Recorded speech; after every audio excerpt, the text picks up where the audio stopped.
Hello everybody and welcome to Casey's Garage. Today we're talking about how easy it is to get your first car on the cheap.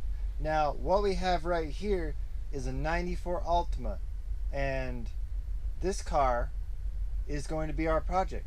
This car is what we're going to be using to figure out how to get a car totally inexpensive, whether it's your first car or your kid's first car, or honestly you just want a winter beater. Something that's going to be dirt cheap and still reliable. Now, what we're going to try to do is be under $500. I think that's a pretty easy goal. This car I picked up for $100. So we already have $400 left. And then we had to license it, and we're going to count that just to be as picky as possible about the cost. So it costs $20 to license it. So we're at $380. We still got to get plates for it, but other than that, everything is legal and mine, and we're good. So once we get the car working, which it did not start, but I was able to drive it. And one thing I noticed was when you get gas on it, then the steering wheel threw to the right. So we got to figure out what's wrong with that. We got to get the starter replaced. By the way, it's a manual. That's how I got it driving, even though it won't start.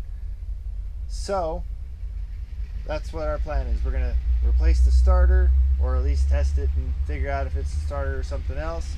We're going to crawl underneath it and see what the problem is there, and we're going to go from there. Before we do any work, this video is not about any work that we're doing to it yet. Now, this video is just exploring the car, seeing what's up with it, and going from there. The next video will be where we start doing the work. So this video is just checking out the car, seeing what I bought, seeing what all's around. So let's go to that. Alright, so going under the hood, you can see we've got a 2.4 liter Nissan engine.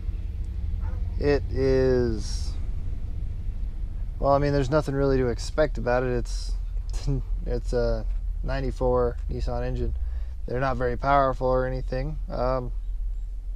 Honestly, I don't really know enough about Nissan engines to know if it's a good engine or not, so I can't really tell you any history about it or anything. I know it's a twin overhead cam, so a lot of people that have twin overhead cams in whatever they happen to be driving seem to think they're better, so we'll find out as we get this going. Maybe there will be something in the works with it as we figure out the car. Who knows? If you know anything about a 2.4 liter twin cam from 94, you let me know in the comments below. I want to learn about this car, and this car is basically you and me both going on a journey. So if you know more about this car than I do, I'd be happy to take all the information I can. Alright, on to the interior. Alright, here we are, the interior of the 94 Altima. Looks like they've got a poorly ran wire for a subwoofer. We'll find out if it's in the car. We've got, I don't know, 100,000 air fresheners. Pretty dirty car. We'll go through and see if we can't find, I don't know, maybe there's $1 million in the car, who knows. We'll find out. But it's got an aftermarket deck, not a very good one, but like I said, it's a 5-speed manual. It's garbage everywhere. This is something that always makes me happy to see, the owner's manual. You never see that, ever. That's awesome. And I know, it doesn't matter. I don't think it even changes the value of the car at all. But just the owner's manual of the car, it's cool to have. Got a wire for something down there. Looks like the top of the steering column, a lighter, more wires. I'm wondering. Alright, well, let's move on to the trunk and see if there's anything special in there. Alright, so now we're in the trunk. It looks like it's all tore up, but we do have an old beat up box, pair of 10s. Looks like that speaker's blown right there, but that's okay. Looks like a pretty simple wiring job. It's bolted in. Spare tire. Bunch of, I don't know what that is. It's a bunch of crap. All right. So now the very first thing we're going to do before we do anything else to this car is we're going to go ahead and start pulling things apart, and we're going to clean it up to get rid of the last owner smell.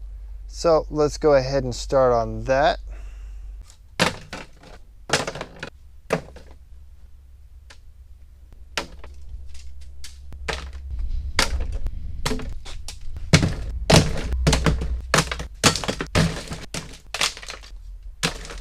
All right, well, that was totally underwhelming.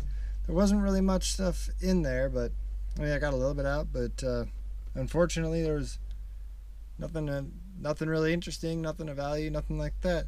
So let's see what the stereo system sounds like, at least see if we got something neat out of this.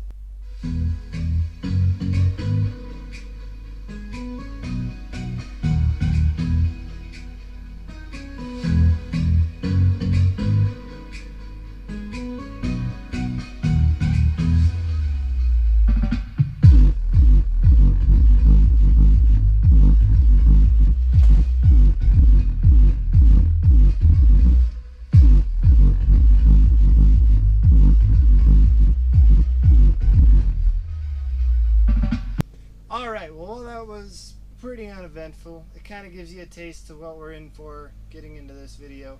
So, next time we get into this car, we're going to be getting underneath the car for the first time and trying to figure out, maybe it's a broken A-arm or something.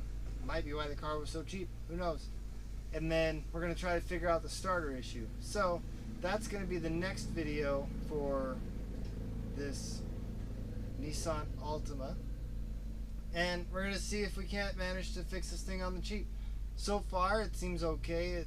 There was almost nothing in there that needed to be thrown out, just a few odds and ends.